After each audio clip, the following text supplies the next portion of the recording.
मित्रांनो, परीक्षेमध्ये बरेचसे प्रश्न सरासरी अर्थात ॲव्हरेजशी रिलेटेड विचारलेले असतात. हा प्रश्न आहे सरासरीचा. याचं स्वरूप लक्षात घेऊ की 13 खेळाडू असलेल्या एका संघाचे सरासरी वय 30 वर्ष आहे. म्हणजेच एक संघ आहे ज्यामध्ये 13 खेळाडू आहे, त्या सगळ्यांचं वय जे डिफरंट असेल त्याला जर एकत्रित केलं, त्याला डिवायडेड बाय 13 केले तर ते सरासरी येते 30 वर्ष. आता 13 गुणिले 30 ॲट फर्स्ट आपल्याला करावं लागेल मल्टिप्लिकेशन. 13 गुणिले 30 म्हणजेच किती झाले हे, तर 13 39 390 आले. आता दुसरी स्टेप्स बघा की या 13 खेळाडूमध्ये चौथा येतो प्रशिक्षक. 13 खेळाडूमध्ये 14वा येतो प्रशिक्षक, म्हणून 13 नंतरचा काय तर 14वा, हा याच्यामध्ये एक प्रशिक्षक इन्क्लूड आहे. गुणिले आता सरासरी वय कितीने वाढते तर 1.8 वर्षांनी वाढते. म्हणजे 30 वरून ते काय होते 31.8 होते. या दोघांची बेरीज करावी लागेल.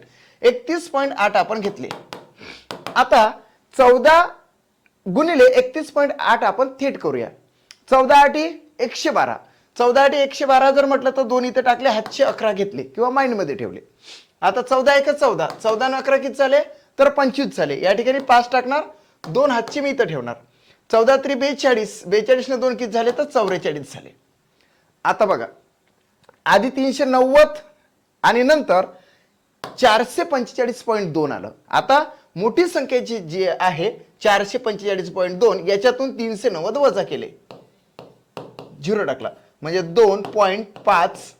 14तून 9 जात नाही म्हणून म्हणजे 4तून 9 जात नाही म्हणून 14तून 9 काढावं लागेल. तर या ठिकाणी येते 9 आणि 5 14, हा 1 या ठिकाणी दिला तर 0 आलं.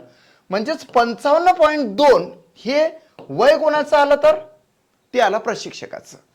या ठिकाणी ऑप्शन मध्ये 55.2 वर्ष वय आहे प्रशिक्षकाचं, म्हणून second option is the right answer of this question. मित्रांनो, जर का तुम्ही एमपीएससी स्मार्ट लर्निंग हे चॅनल सबस्क्राईब केलं नसेल तर चॅनल सबस्क्राईब करा. थँक्स.